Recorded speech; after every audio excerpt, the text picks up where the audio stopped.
Sveiki visi, mano vardas yra Ieva Launagė, socialiniuose tinkluose vadinuosi Nina Sol ir šiandieną norėčiau pasikalbėti apie šiuo metu sąmoningumo pasaulyje pakankamai populiarią temą, tai yra radikalų atsivertimą į krikščionybę ir tai galima stebėti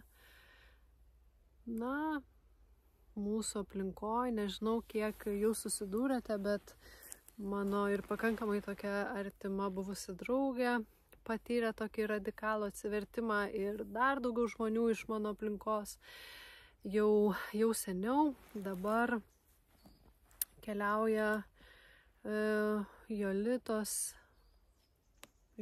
tas toksai labai atviras, nuoširdus pasidalinimas apie jos patirtį. Ir daug žmonių komentuoja, dalinasi, diskutuoja. Ir iš tikrųjų aš irgi sulaukiau žinučių iš žmonių, kai kurie pasimetę, kai kurie nesupranta, kaip yra. Ir įvairiausius jausmus kelia šitas pasidalinimas. Tai aš asmeniškai išklausiau, kai tik pamačiau, kad yra šis pasidalinimas, išklausiau visą nuo pradžių iki galo. Ir kol klausiau, jaučiau labai daug meilės, visą laiką jaučiau labai daug meilės, labai tokia stipri meilės energija įsijungia. Gal dėl to, kad gražu, kai žmogus pagaliau randa ar ne kažką, kas dabar jam yra tiesa. Ir gali jaust pagaliau ramybę, gali jaust lengvumą, atsipalaidavimą, ilgai to nejutęs. Tai aš dėl to labai noriu pasidžiaugti, kad tikrai labai džiaugiuosi už visus, kurie rado ramybę savyje. Tai yra labai svarbus dalykas, ar ne? Ir kuo daugiau žmonių esančių ramybėj ir taikoj savyje, tuo mes turime gražesnį pasaulį.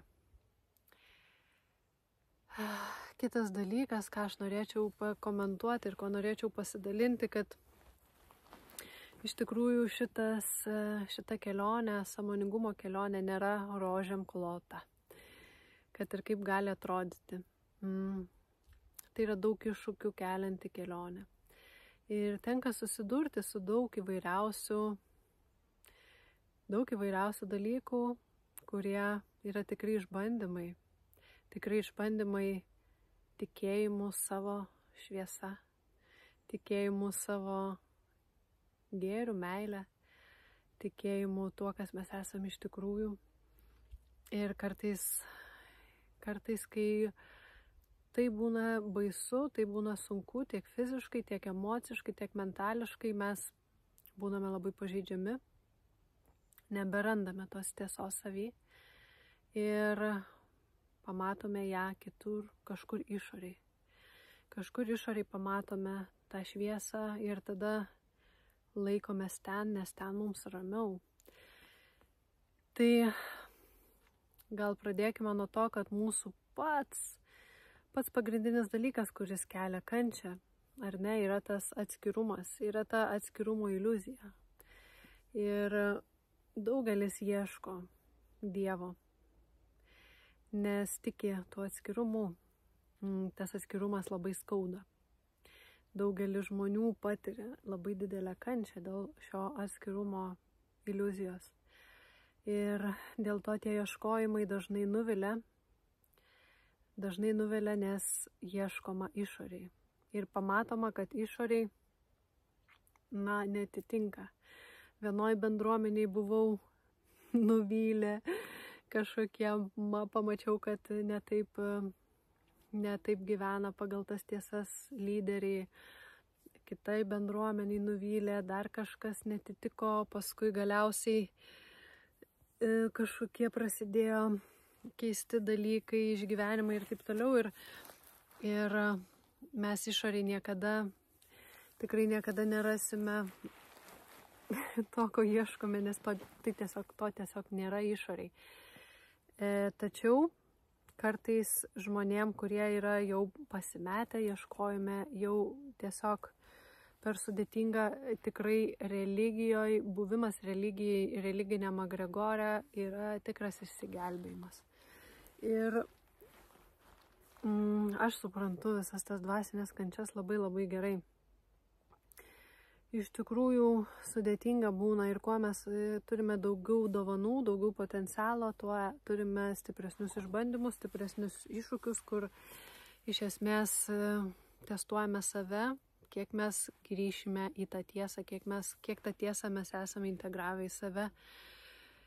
Ir kartais, kai jau per sunku, tame pažeidžiamume, kai kuriuos iš mūsų išgelbėja religiniai agregorai būtent dėl to, kad ten yra labai viskas aišku. Juoda, balta taisyklės, viskas labai aišku, kaip gyventi, pagal ką gyventi. Ir tada mes tiesiog, pagaliau, viskas gerai. Tai aš, kaip ir minėjau, labai džiaugiuosi už šitus žmonės. Tačiau religija vis dėlto visada skirstis. Jinai visada skirstis, kad yra geri ir blogi. Bet kokia religija, ne tik krikščionybė. Bet kokia religija skirstis, kad tie, kas nepriklauso mūsų religijoje, tie yra prastesni. Ir todėl religija tiesiog yra gimusi iš ego. Ego mėgsta skirstyti. Ego skirsto, kas yra geras, kas yra blogas, kas yra nusipelnęs Dievo meilės, kas nenusipelnęs. Ir tie ieškojimai mūsų Dievo ir įsivaizdavimas, kad kažkas iš išorės mums gali pasakyti, kad mes esam verti meilės ir nuveda dažnai į religiją. Ir kol seka mes religijos atributais, taisyklėmis, tol mums sako, taip, tu esi vertas Dievo meilės. Bet tik tai jeigu mes nebesakame, jau iškart esi kažkoks nusidėjęs, kažkoks prastesnis, kažkoks apsėstas ar dar kažkoks tenais. Ir tada automatiškai įsijungia tai, kas ir yra. Kas ir yra, paprastas dalykas. Tiesiog atskirumas. Ir kol egzistuos pasaulyje religija, tol mes taikos neturėsim. Religijoje yra šiti konceptai. Ir tuo paremta religinių agregorų gyvavimas. Dėl to mano toks kvietimas būtų galbūt suvokti, kad aš jau esu šviesa. Dabar.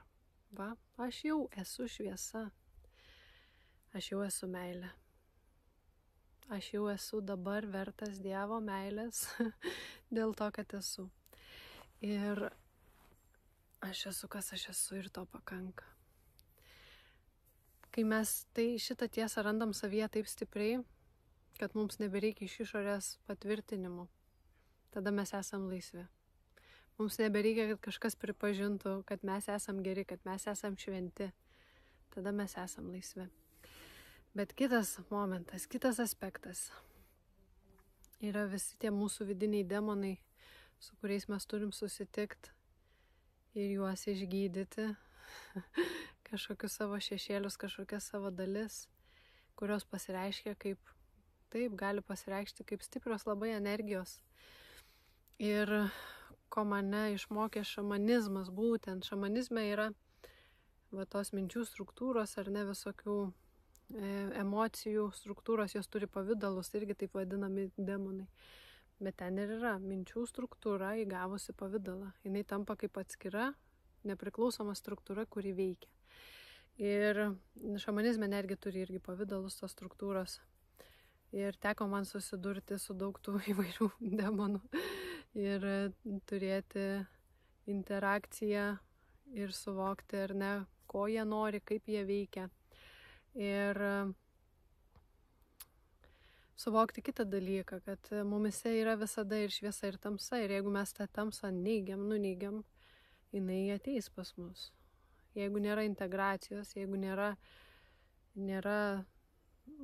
suvokimo, kad tai irgi yra mano dalis, jinai ateis. Kaip šešėlis, jinai persekios mus, neįmanoma pabėgti nuo savęs ir kažkoks religinis agregoras gali tik trumpai, labai trumpam sukurti kažkokią iliuziją, kad jau tau nebereikia priimti to šešėlio, bet jį galiausiai vis tiek susidursime su juo, ir kartais žmonės, kurie neintegruoja, nepriima to savo šešėlio, tada labai kitus vertina. Kitose mato blogį. Ir irgi tai tokia prasideda tokia išdidumo, sakykim, pasireiškimo kova, kaip ir minėjau, religija tada pradeda skirstyti, nori kažkaip suvienodinti visus ir kad visi būtų tokie vienodi, šventi, nes kitaip labai daug grėsmės aplinkui. Na, tai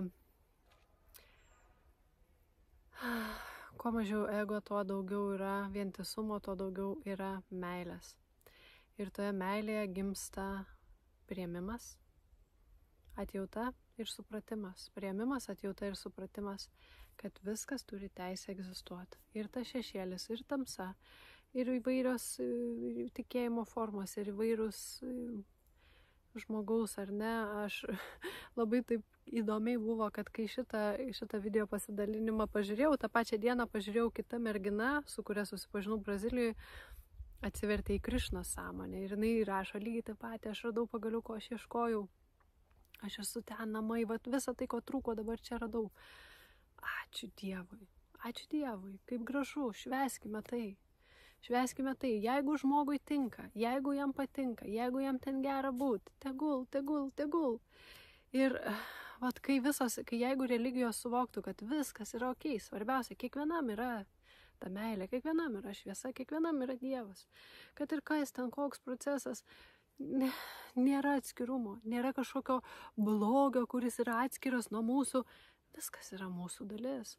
Ir jeigu mes suvokiam tai, jeigu mes taip tiesiog matome per Dievo akis su meile, tada viskas kitaip suvokiama. Ir čia visi tie tokie prisikabinimai, dar nepabaigiau, ar ne, apie tos šešėlius. Gali būti vidiniai tie demonai, su kuriais mes tiesiog neįsprendėm dalykų. O kas tie vidiniai demonai? Pavyzdžiui, kaltės energija, ne? Jaučia žmogus didžiulę kaltę dėl kažko. Nežinau, moteris kažkada abortą pasidarė. Neištikima buvo vyrui. Ir jinai niekaip tos kaltės neįsprendė savy. Tai ta kaltė pavirsta tuo demonu, kuris persekioja galiausiai, ar ne? Ir jis tiesiog įgauna formą. Vis sakau, šamanizme, kaltės energija, pavydo, šamanai, jie tiesiog irgi tą pavydalą, sako, visos energijos turi pavydalus. Tai čia kaip pažiūrėsi, bet iš esmės tie mūsų vidiniai demonai tikrai gali mus persekioti. Kitas dalykas yra interakcija su išoriniam energijom, kurios irgi egzistuoja. Supraskime, šitą mūsų pasaulį egzistuoja ir ne kažkokie žmonės, nežinau, žudikai, prievartautojai, ten narkomanai ir yra visokių žmonių, yra tikrai negražių intencijų turinčių žmonių. Lygiai taip pat, jeigu mes astraliniam pasaulyje, irgi yra įvairiausių būtybių ir su kuo mes turime interakciją.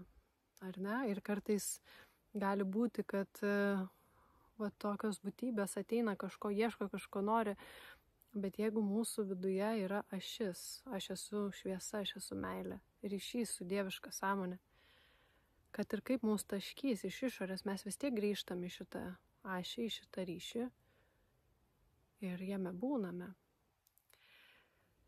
Vėlgi, jeigu esame viduj antiek stipriai užneigę meilę, kuri tiesiog yra mumise, kad aš esu ta dieviška dalis, aš esu meilė, visuotinė tokia meilė, gėris ir ta kaltė ant tiek stipriai, pavyzdžiui, veikia, tai mums tada nepavyks išlaikyti to centro. Tai dėl to pradžiai išgydome ar ne save. Ir tai gali būti ir protėvių, močiučių, senelių, irgi kaltės skausmai, nes viskas yra mumyse, kartais mes tiesiog nesuvokiam, nesuprantam, iš kur kas ateina. Ir nebūtinai reikia gilintis. Tikrai mes esam dabar tokiam amžiui gyvename, kad gydome visas kartas, ne tik save. Ir kai mes esame tiesiog kaip tas šviesos kanalas, mes leidžiame, tokiai ateina tas skausmas su meilė, dėkingumu. Su meilė ir dėkingumu aš leidžiu tau išsilaisvinti. Su meilė ir dėkingumu aš leidžiu tau išsilaisvinti. Per mane išsilaisvink, viskas gerai. Nekovoju, nenustumiu. Ir taip pat mūsų buvusios patirtis, čia kaip Jolita sako, irgi pagal krikščionybę, praeitų gyvenimų nėra. Iš tikrųjų praeitų gyvenimų nėra, nes viskas yra čia ir dabar. Laiko nėra. Laikas yra proto iliuzija. Tai mūsų tiklai protas paverčia tokį linijinį patyrimą, bet viskas yra čia ir dabar. Visi įmanomi variantai čia ir dabar. Tas multidimensiškumas yra irgi nepaneigiamas dalykas, bet krikščionybei tai jis uždaromas. Erdvė ir laikas į vieną tašką, dėl to vienam taške žmogus, jo nieks netaško, nėra kur multidimensiškai patyrinėti save ir iš tikrųjų kartais kai kuriems tikrai stabiliau būti tam vienam taške. Tačiau daugeliu iš jūsų jau yra atsivėręs tas jutimas ir matymas už laiko ir erdvės ribų. Ir būtent už laiko ir erdvės ribų mes galime matyti tuos alternatyvius variantus, kur yra įvairios mūsų versijos. Ir kartais kai kurios mūsų versijos ne visiškai harmoningai elgesi. Galbūt naudoja netgi kažkokią juodoji magija, tai labai neigiamos mintis ant kitų žmonių, ar ne, galbūt šitam gyvenime, netgi labai neigiamos mintis ant kažkitų žmonių. Tai čia irgi galima taip, tai ir vadinasi, ar ne, juodoji magija, nes mintis yra labai galinga energija. Tai jeigu mes kažkur tenais paraleliniuose variantuose ne taip balansuotai veikiam, ne iš šviesos, ne iš meilės, automatiškai mes irgi šitam variante galim patirti tas energijas ir vėl lygiai taip pat. Mes jeigu atveriam matymą, mes galim pamatyti, ar ne, mes galim su savo sąmonę nukeliauti, mes galim padaryti pokytį. Karma yra priežastis pasekmė, bet čia ir dabar mes galim viską keisti. Nėra to, ką mums reikia išgyventi, likimas čia kažkoks. Ne, tai kai mes turime atitinkamą žinias, kaip veikti toj multidimensijoje, mums tada nebegali taškyti, ar ne? Niekas nebegali taškyti, nes mes suvokiam, kas yra, kaip yra ir mes žinom, ką daryti. Tai vėlgi gebėjimas pasitikėti savo šviesa, kuri veda ir ta vidinė šviesa, kuri veda. Ir lygiai taip pat suvokimas, kad tai ir yra Kristaus sąmonės dalis. Visiškai jau dabar čia yra irgi Kristaus sąmonės dalis.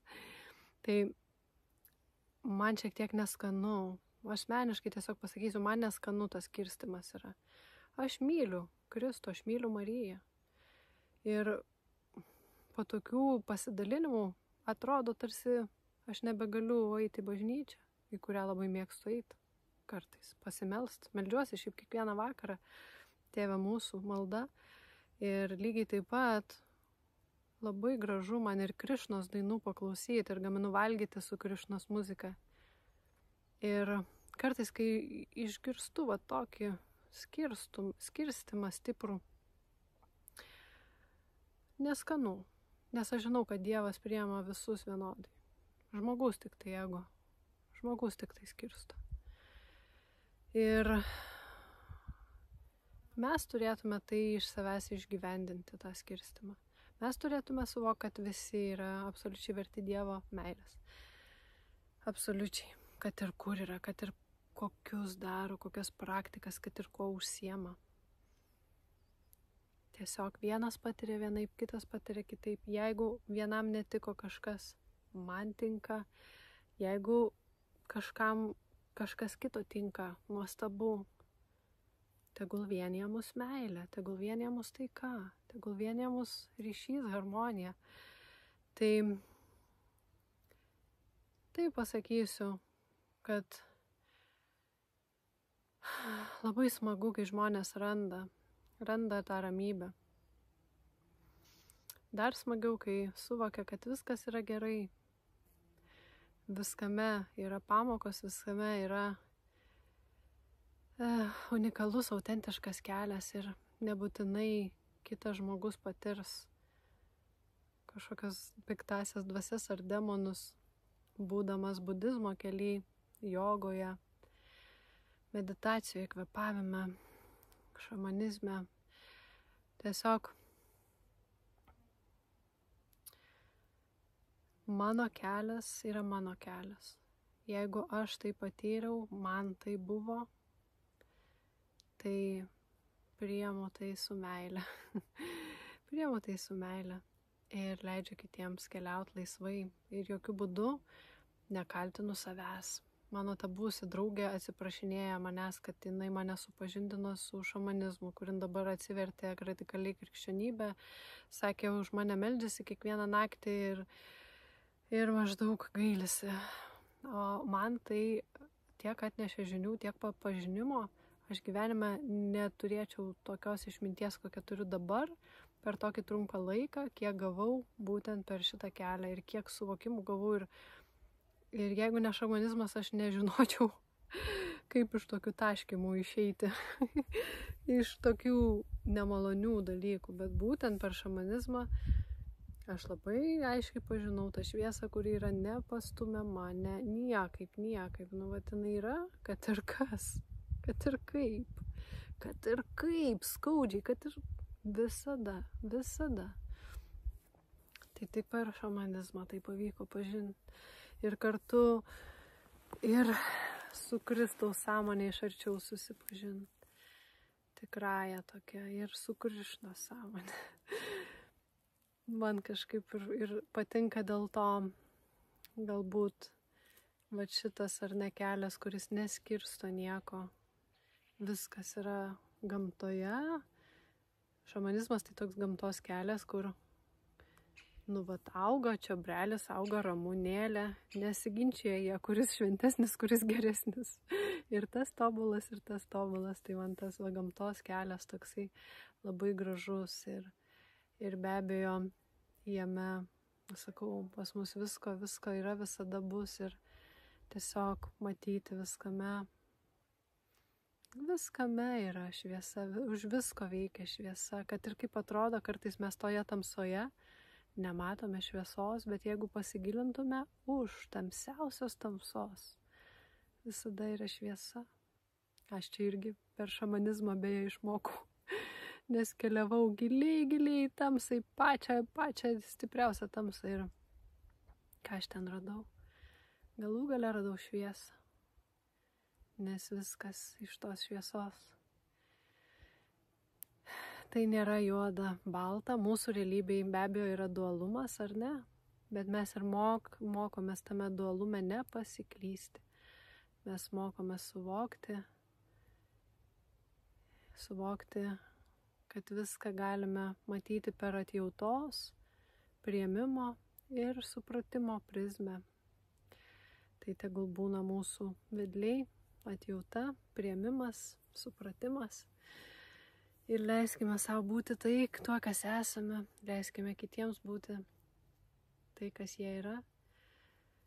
Žinokime, kad mes visada esam laisvi rinktis. Ir taip pat meilė, šviesa visada buvo, yra ir bus mumise. Todėl visada galime čia sugrįžti, atsiremti ir išsilaisvinti.